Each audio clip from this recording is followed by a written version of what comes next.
The Miami Heat have just ripped the heart right out of the top team in the NBA, Milwaukee. They destroyed them in the fourth quarter and win it 115-100.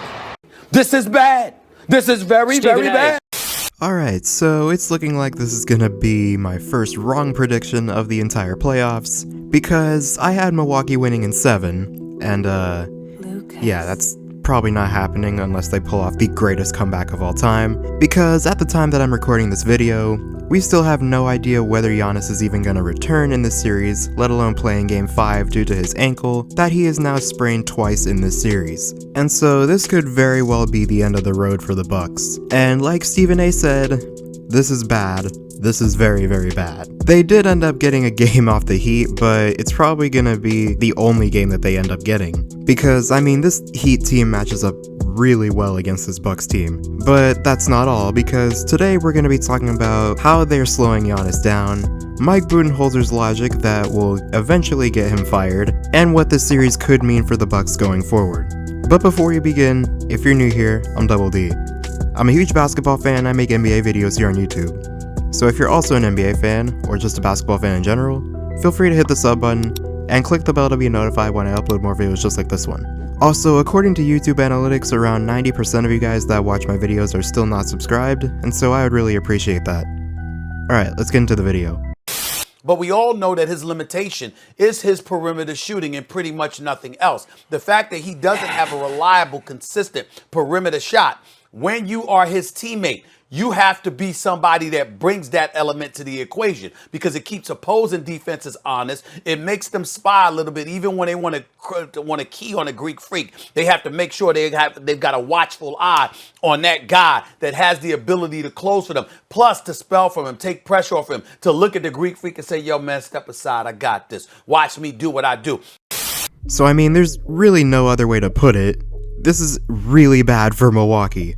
I mean, this might end up being a similar situation to Dirk in 2007, where Giannis is getting the MVP after he's already been knocked out of the playoffs. And there's two main things to consider here. One is the fact that Giannis has still not developed a counter to teams building walls to keep him out of the paint, and the fact that he doesn't really have consistent or reliable shooters around him when he has to give up the ball. And that's the part that's really been hurting them a lot. But at the end of the day, this is still a problem caused by Giannis's inability to take advantage. And by the way, like I said before, there is also a Mike Budenholzer problem, which, trust me, we will get to later. But for now, let's just see what Miami has been doing. So Miami's game plan has been pretty similar to what Toronto did last year, which was stop Giannis on the fast break and force them into half-court offense, and also to do your best to keep him out of the paint. And what they've been doing is defending his spin move that he does to try and get down low. Bam Adebayo has been a really good defender on him this entire season, but I think a guy that doesn't get talked about as much is Andre Iguodala.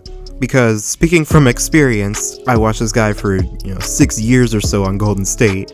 There is nothing that I can legitimately say he did better than stripping the ball on your way up. And we've seen that a couple times in this series. As soon as Giannis gets out of his spin, Iguodala is there waiting to strip him.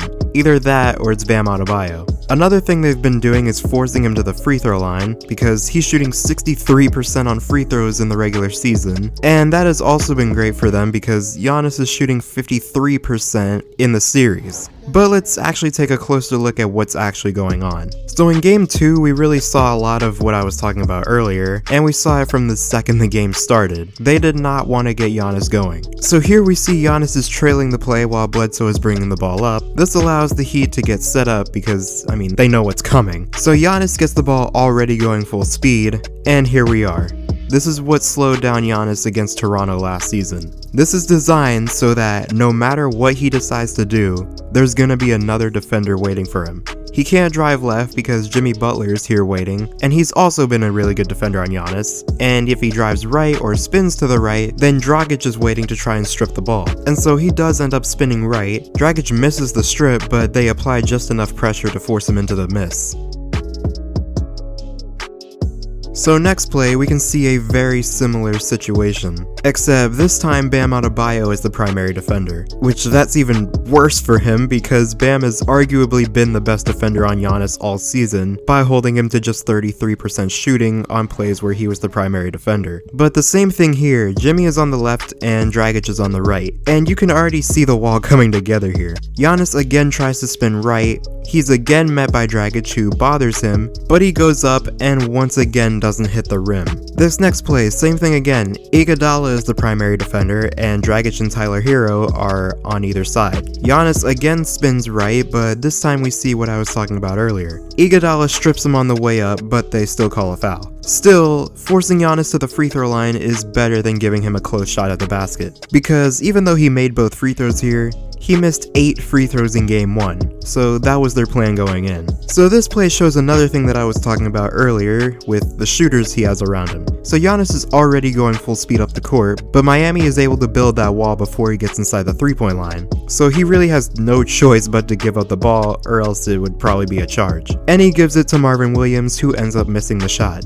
So here we see Giannis is bringing the ball up the court and all 5 Heat players are just waiting for him to make his move. He decides to back down Derrick Jones Jr. and Tyler Hero comes over to help. But Giannis spins and Derrick Jones Jr. does a really good job of keeping him in place and he ends up stripping the ball. Now, in game 3, the Heat did an even better job of forcing Giannis into jump shots and keeping him out of the lane, but there were a lot of instances of this happening, so I'll just have them up in the background. Now, this is the problem that I have with their offense, is that they really have no plans if Giannis can't get his way, other than ball movement. I think him being out in game 4 really showed how flawed their offense actually is, especially in the second half.